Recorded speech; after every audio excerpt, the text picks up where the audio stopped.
Egaa qabadhee kan isin dhufe kanaan dura baay'een keessan akka beektan teelebirraa egaa daataa adda addaatiif paakeejii hidhatan jechuudha. Kan daataa, kan intarneetiidha, kan SMS'dha jechuudha. Yookaan immoo kan voice'dha, kan sagaleedha jechuudha. Unlimitedis ta'ee kan guyyaa, kan torbaanii, kan ja'a, kan waggaadha. So teelebirraa bitachuu ni dandeessan baay'een keessan. So amma immoo diskaawuntii bareeda kan qabu. Teelebirriin parsantii 25 diskaawuntii qaba. Inni kun garuu parsantii 35 kan ta'u. Garuu akkuma paakeejiitiin garaagarummaa qabaachuu danda'a. So akkamitti Binance irraa paakeejii hidhachuu akka dandeessan, paakeejii kan intarneetaadha, kan sagaleedha, kan SMS'dha, kan barbaadan, kan torbaanii, kan guyyaadha, kan ji'a, kan waggaa unlimited illee guuttachuu dandeessan. So Binance irraa doolaaraan akkamitti guuttan Itoophiyaa keessatti karaa bilbila keenyaatiin jechuu dandeessan baay'een keessan. So adminii qabanii teelebirriin jechuudha warri teeleedha. Adminii qabanii so karaa adminii kanaatiin top up isin godhanii isiniif guutan. Isin direct doolaaraan ni kafaltanii Binance keessan irraa doolaara qabdanii ergasii immoo isaan maal godhanii isiniif guutan jechuudha. Fakkeenyaaf mee asirratti ilaaladha. Mobile top up wanti jedhamu qabanii Binance irratti jechuudha. Asirratti ilaalaa Itiyoo Telekoomii filattanii asirratti Itiyoo Telekoomii fi Safarikoomii lamaan keessaa tokko ni filattanii Itiyoo Telekoom filadheetiin jira baay'een nama isa fayyadama waan ta'eef isin Safarikoomitti illee fayyadamuu dandeessa. Fakkeenyaaf asirratti ilaalaa doolaara duwwaa tuqaa duwwaa shaniin qarshii 5 bitattan. Top up godhatanii bilbila keessan guuttachuu dandeessan. Doolaara duwwaa tuqaa duwwaa jahan qarshii 7 top up godhatanii qarshii guuttachuu dandeessan. Inni kun qarshiidha. Paakeejii immoo da kanatti ilaaluu dandeessan. Bundle plan kan jedhu ni argama. Isa kana more irratti kilik yeroo gootan asirratti ilaalaa. Weekly kan guuttatantu jira, kan torbaanii, kan ja'a, manzilii jechuudha. Unlimited illee jira, kan ja'a illee ni jira.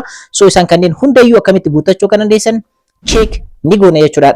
Kanaan dura baay'een keessan akkuma beektan teelebirrii irraa guuttachaatiin turre. Fakkeenyaaf teelebirrii irraa geessanii booda airtime jira, paakeejiin jira.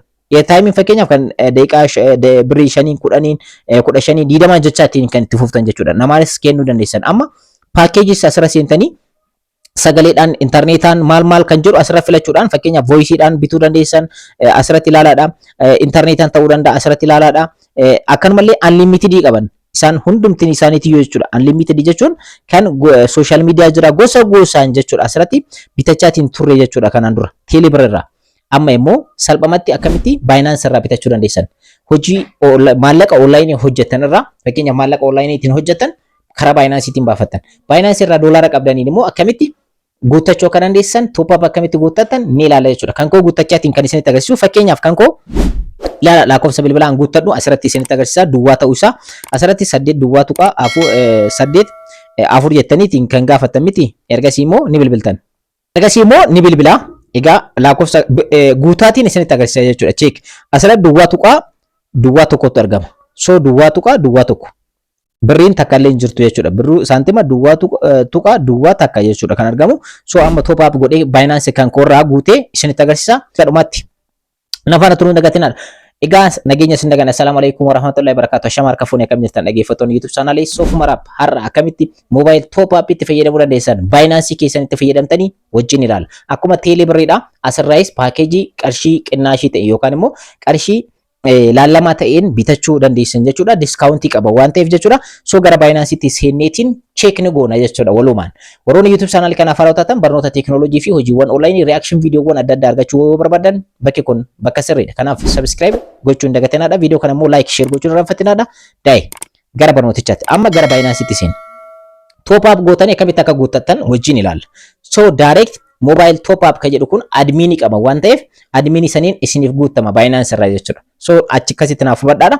Fakkeenyaaf Binance kan koorraa doolaara 46.76 argama. Doolaara 46.76 argama. Binance irra geessentanii booda profaayilii mallattoo profaayilii keessan cinaatti mallattoo harkaatu jira.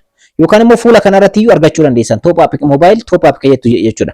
So Binance gosa lamatu jira. Isaan lamaan Pro fi isa kanatu jira. So kanaaf achirra hubadhaa. Ergasii immoo mallattoo namaa kan fakkaatu kanarratti kilik gootan. Ergasii immoo mobile top up kan jedhu isin dhufa. As keessatti wantoonni isin fayyadamtan Binance irraa baay'eetu jira. Red paakeetiin asirratti jira. Kaashii erguu warroonni barbaadan mobile top upiin convert gochuun wantoota bal'aatu asirra jira. Isa kana keessaa garuu mobile top up akkamitti Binance irraa doolaaraan paakeejii bitachuu dandeenya. Kan sagalee kan hundaayyuu jechuudha. So mobile top up kilik goona. Ergasii immoo bitachuudhaaf jalqaba asirratti lakkoofsa bilbilaa keessan bifa sirrii ta'eedhaan ni guuttan. Lakkoofsa bilbilaa kana sirriidhaan jechuudha. Bakka itti argamtan biyya biraattis yoo jiraatan mobile top up ni jira biyyoota hunda keessatti jechuudha. So asirratti isa kana asirraa haquudhaan lakkoofsa bilbilaa kan koo sirriidha. Kan amma guutuudhaaf deemu kan duratti duwwaa ta'e kan isinitti agarsiisan asirra guuta. Ergasii immoo next jedhaan isin namaafis guutuu dandeessan nama barbaadaniif jechuudha. Lakkoofsa bilbilaa isaa bicha asirra guutanii guutuu fi dandeessan. Ergasii immoo ilaaladha. Fakkeenyaaf top up gochuu kan danda'u qarshii 5 doolaara duwwaa tuqaa 5 asirra dubbisuu dandeessan. Qarshiiwwan kanneen jechuudha. Moor kan jedhu irra kilik gochuudhaan hanga barbaadan qarshii 5 irraa kaasee hanga qarshii meeqaatu jira jechuudha. Asirratti ilaaluu dandeessanii hanga qarshii 3,000tti. Qarshiin 3,000 doolaara 21 tuqaa 23 dha. So isaan kanneen keessaa kan barbaadan filtanii top up gochuu dandeessan. Kun maalidha? Qarshii guuttan. Inni kun jechuudha. Isa kana irratti isinitti agarsiisa. Paakeejii warroonni hidhachuu barbaadan immoo bundle plan kan jedhu ni argama. Asirratti moor kan jettu kana irra kilik godhaatii asirraa bitattan. Fakkeenyaaf weekly AIT voice SMS yookaan sagalee fi SMS qarshii maximum qarshii Itoophiyaadhaa 139 jedhanii garuu 150 naannoo sanii duwwaa tuqaa 99 USDT jechuun doolaara takkaadha. Doolaara takka dhiyaatee jira almost doolaara takkaadha. Doolaarri takka immoo qarshii 154 naannoo sanitti kan sharafamaatiin jirtu jechuudha. Bifa sirrii ta'een black market osoo hin taane jechuudha. So kanaafiyyuu qarshii 150 yookaan doolaara duwwaa tuqaa 99 doolaara takka jechuudha maximum. So hangam bitattan daqiiqaa 50 fi kan torbaanii jechuudha. Daqiiqaa 500.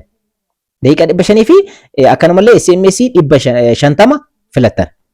Akkanallee voice data SMS bakka tokkotti immoo doolaara tokko duwwaa tuqaa 5 immoo qarshii 100 fi 60 akkas naannoo san dhufa maximum. Asirratti kan isaan gahan garuu 148 ni caala.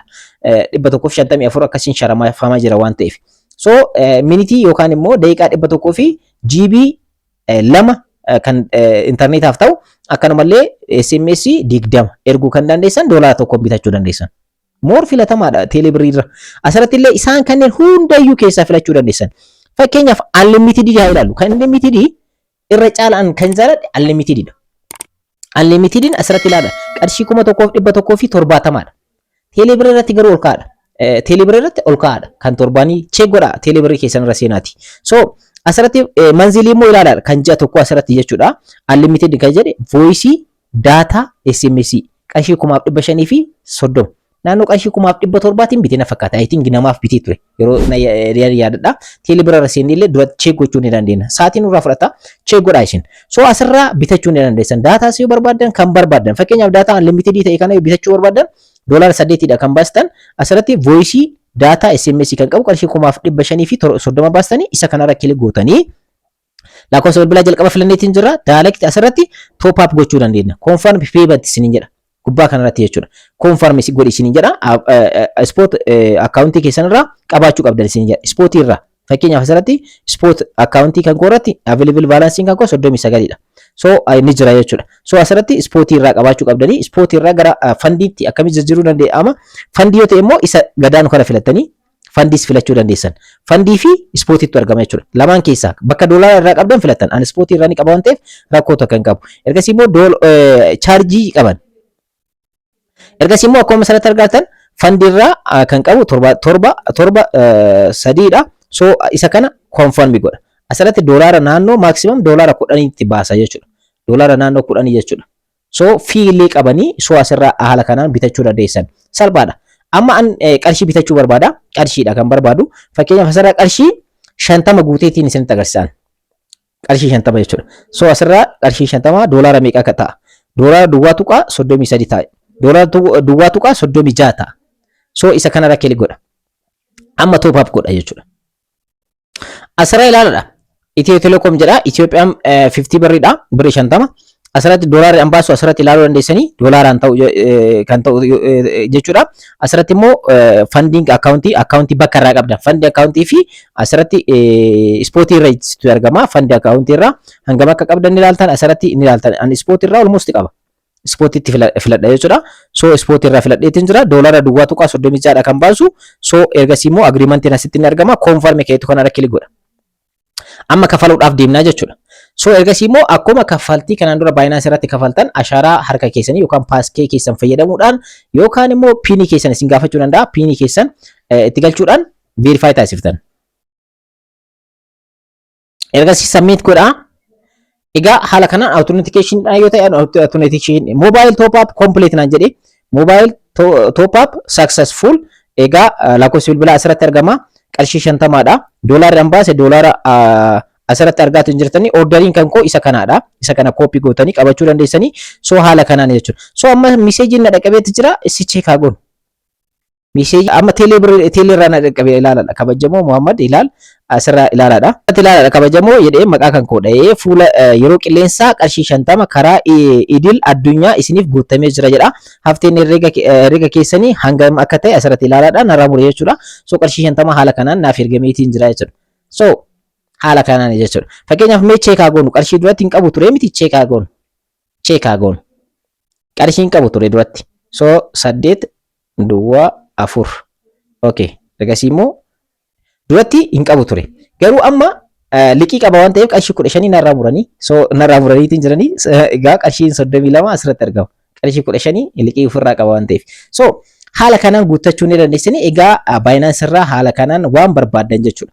Haala kanaan top up gootanii guuttachuu ni dandeessan.